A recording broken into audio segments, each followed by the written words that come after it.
السلام علیکم دوستوں، میں ہوں محمد عارف اکرام قاضی۔ جیسے کہ آپ کے علم میں ہے کہ پورے پاکستان سے حجاج کرام کے جانے کا سلسلہ جو ہے تو وہ آخری مراحل میں پہنچ چکا ہے، لیکن کچھ مسائل درپیش ہیں جو کہ آج ہمارے سامنے اور آپ کے سامنے ہم پیش کریں گے۔ ہمارے ساتھ اس وقت موجود ہے پرائیویٹ حج ٹور ایسوسی ایشن کے کور کمیٹی کے ممبر، ان سے بات کریں گے۔ بہت شکریہ عابد صاحب، کیا کہیں گے، مسئلہ کیا ہے اور اس بار کیا مسائل پیش آ رہے ہیں خاص طور پر پرائیویٹ سیکٹر میں؟ مسئلہ تو آپ کے سامنے ہے، 67,000 حاجی ہیں جو اس وقت مشکلات کا دوچار ہیں، اور اللہ سے امید ہے انشاءاللہ کہ اللہ ان کو بھی لے کے جائے گا۔ ہم نا امید نہیں ہیں۔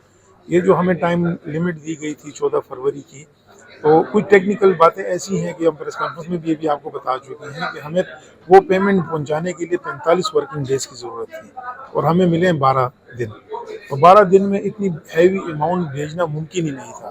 گورنمنٹ نے اپنی ایڈمیشن شروع کیے، 3 مہینے ہمیں اسٹک رکھا۔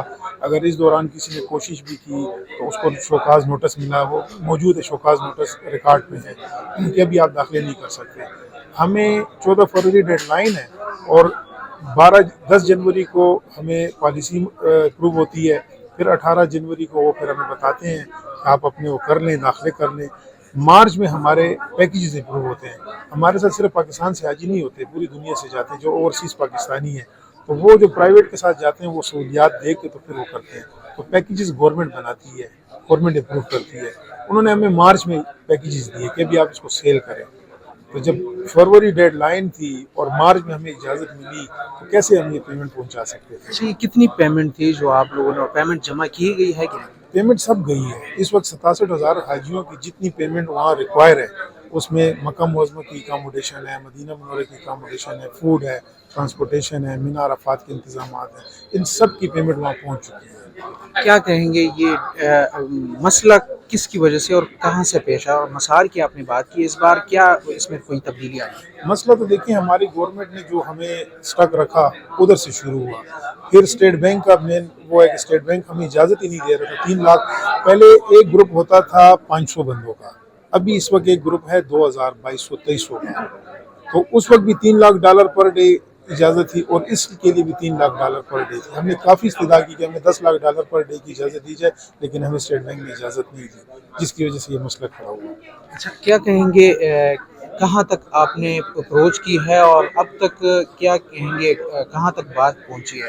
دیکھیے، اپروچ کے لیے تو ہم نے ہر دروازہ کھٹکھٹایا ہے، ایک جگہ بھی ہم نہیں چھوڑی۔ پرائم منسٹر صاحب کے بھی نوٹس میں ہے، اس میں ہمارے وزارت جو ہے مذہبی امور سردار یوسف صاحب جو وزیر ہے انہوں نے کافی کوشش کی ہے، اس میں اسحاق ڈار صاحب نے کوشش کی ہے، 10,000 کا کوٹا ملا ہے۔ ہم یہ اپنی حکومت سے یہ اپیل کرتے ہیں کہ وہ سعودی گورنمنٹ سے اپیل کرے کہ ہمیں اس مرتبہ یہ ریلیف دے، یہ 67,000 حاجی چلے جائیں۔ 25 سالوں میں ابھی کوئی 77 سالوں میں اس طرح نہیں ہوا کہ کوئی حاجی حج سے رہ گیا ہو۔ اچھا، یہ بتائیے گا کہ پورے پاکستان سے کتنی تعداد ہے، اور یہ صرف مسئلہ جو ہے تو یہ پرائیویٹ سیکٹر کے لیے ہے یا سرکاری حاضرین جو ہے تو وہ جائیں گے حج؟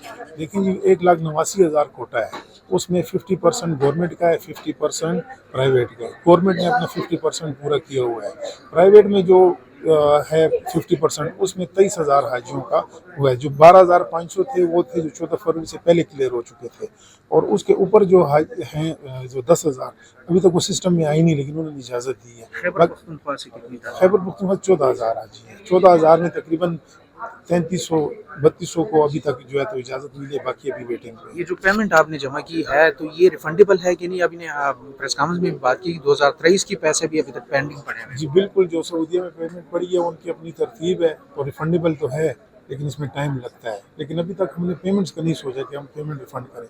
ابھی ہمیں اللہ سے امید ہے کہ انشاءاللہ یہ حاجی جائیں گے۔ امید اچھی بات ہے، اللہ سے ہی رکھنی چاہیے، اور ہم بھی چاہتے ہیں کہ یہ لوگ چلے جائیں، لیکن اگر یہ مسئلہ حل نہیں ہوتا تو کیا کہیں گے، اس بار یہ پرائیویٹ سیکٹر والے رہ جائیں گے حج سے؟